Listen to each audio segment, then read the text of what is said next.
Hello students, in last two videos we have discussed about present tense and past tense, and in this video we will discuss about future tense.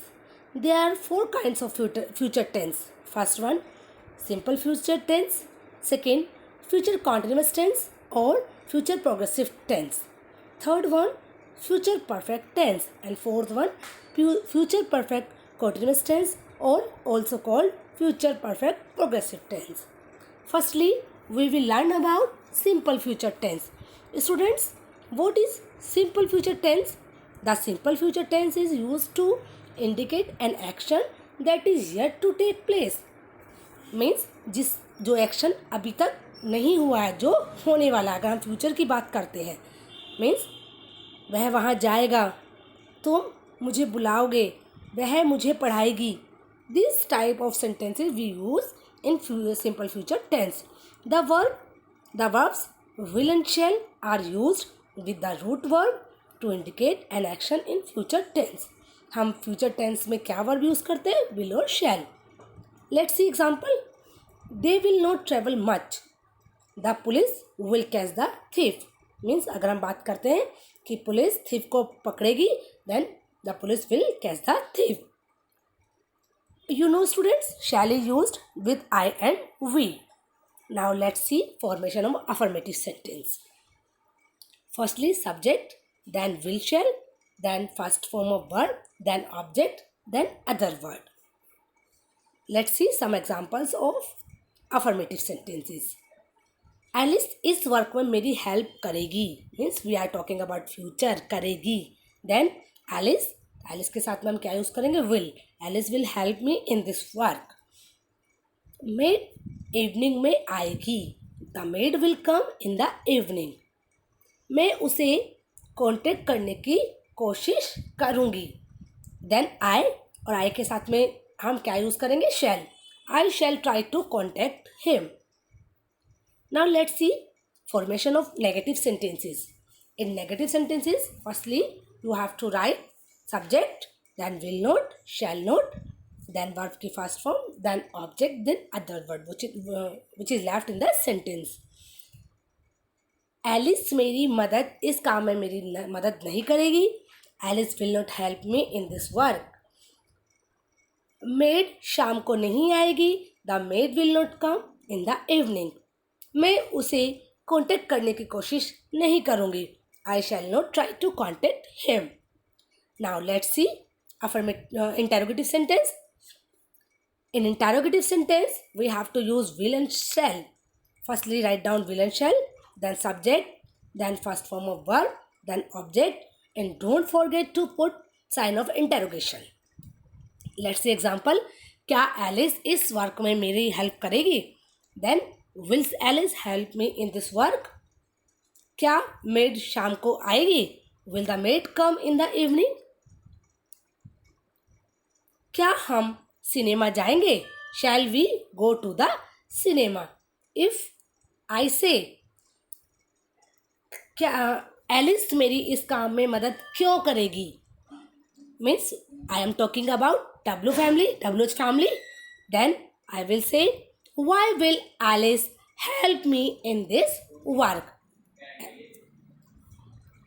Okay students, now we are going to learn about future continuous tense, or we can say future progressive tense.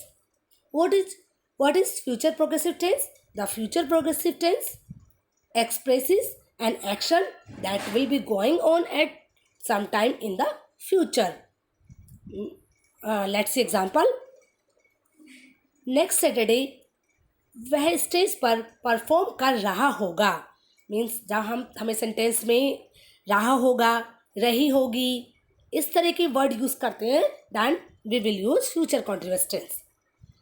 He will be performing on a stage next Saturday. They will be dancing all night. Future continuous tense is also used to show something that will take place in the future as a matter of routine or as the planned happening. Means we can say, अगर हम routine की बात करते हैं future में, suppose that मेरे father 6 PM office से लौट रहे होंगे. तो we will say my father will be returning home from office at 6 p.m. Means we are talking about routine here. Now let's see formation of affirmative sentence. So firstly subject, then will be or shall be, then first form of verb plus ing, then object, then other word. वह अपना काम कर रही होगी. She will be doing her work. मैं airport पर आपका wait कर रहा होगा. I will be waiting for you at the airport. वे अपना असाइनमेंट लिख रहे होंगे. They will be writing their assignments. Now let's see formation of negative sentence. In negative sentence we have to use will not be and shall not be. Firstly subject, then will not be, then shall not be, after then verb की first form plus ing plus object then other word. वह अपना काम नहीं कर रही होगी. She will not be doing her work. मैं airport पर आपका वेट नहीं कर रहा होगा. I will not be waiting for you at the airport. वे अपना असाइनमेंट नहीं लिख रहे होंगे. They will not be writing their assignments. Now let's see formation of interrogative sentence. In interrogative sentence, firstly we have to use will, shall, then subject, then be, then first form of verb, then ing plus object, then other word. Student, remember one thing, that we have to use be after subject. क्या वह अपना काम कर रही होगी? Will she be doing her work? If I say वह अपना काम कैसे कर रही होगी, means I am talking about double family. How will she be doing her work? And let's see second sentence. Will he be painting the wall yellow? क्या वे खेल रहे होंगे? Will they be playing? Now next one is future perfect tense. What is future perfect tense? The future perfect tense expresses an action that will be over at a given point of time in future.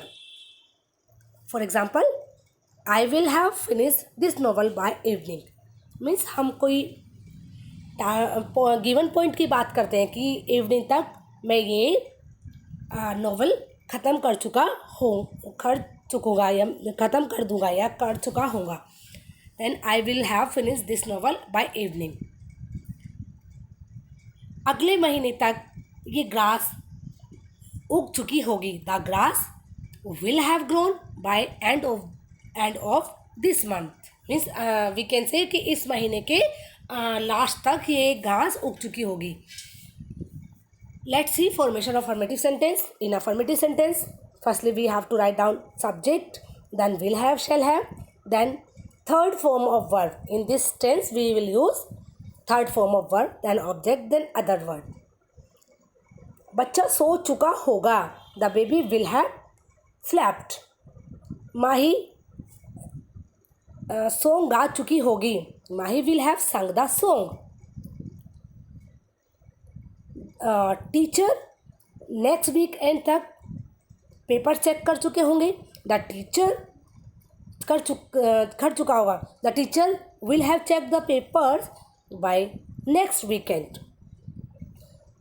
now let's see negative formation of negative sentence. In negative sentence we have to use will not have and shall not have.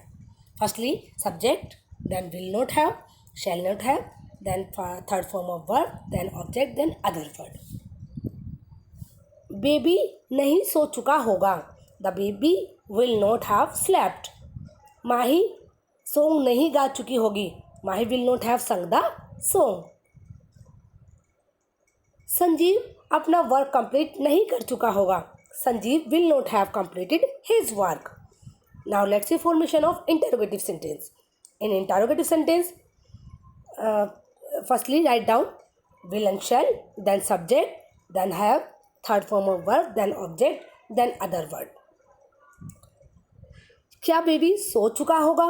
Will the baby have slept?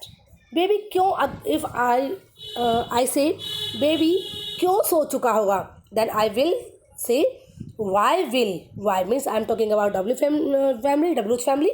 Why will the baby have slept? क्या माही गाना गा चुकी होगी? Will Mahi have sung the song? क्या संजीव अपना work कर चुका होगा?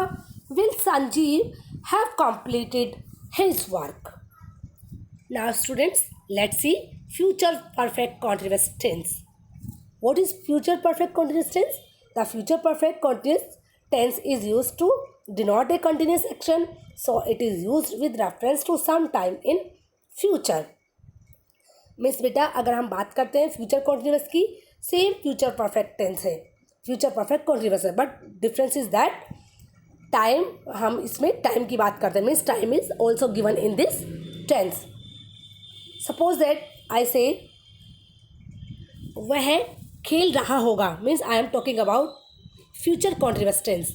इफ आई से वह सुबह से खेल रहा होगा, मीन्स टाइम इज गिवन से, सुबह से, then it will be future perfect continuous tense. Means अगर टाइम गिवन होता है इसमें तो ये फ्यूचर परफेक्ट कॉन्टिन्यूस टेंस होता है. For example, he will have been reading about the accident in the newspaper next morning. Let's see formation of affirmative sentence. Firstly subject, then will और shall, then have been, then first form of verb plus ing, then object, then since or for, then time. And in last videos I have told you about since and for. Means Ram सुबह से खेल रहा होगा, then I will say Ram will have been playing since morning. वह 2 घंटे से work कर रही होगी, she will have been working for 2 hours. मेरा ब्रदर 10 बजे से पढ़ा रहा होगा, then I will say my brother will have been teaching since 10 o'clock. Let's see formation of negative sentence. Firstly subject, then will not, shall not, then have been, first form of verb plus ing, then object, then since and for, then time. Ram सुबह से नहीं खेल रहा होगा, Ram will not have been playing since morning. वह 2 घंटे से walking नहीं कर रही होगी, she will not have been walking for 2 hours. मेरा ब्रदर 10 o'clock से नहीं पढ़ा रहा होगा, my brother will not have been teaching since 10 o'clock. Now let's see formation of interrogative sentence. In interrogative sentence, firstly you have to write down will and shall, then subject, then have been, then first form of verb, then ing, then object, since and for, then time, and don't forget to put sign of interrogation. क्या राम सुबह से खेल रहा होगा? Will Ram have been playing since morning? If I say Ram सुबह से कैसे खेल रहा होगा, then I will say how will Ram have been playing since morning? क्या वह 2 घंटे से वॉकिंग कर रही होगी? Will she have been walking for 2 hours? क्या मेरा ब्रदर 10 बजे से पढ़ा रहा होगा? Then I will say will my brother have been teaching since 10 o'clock? Okay students, I think this tense means future tense is now clear to you all.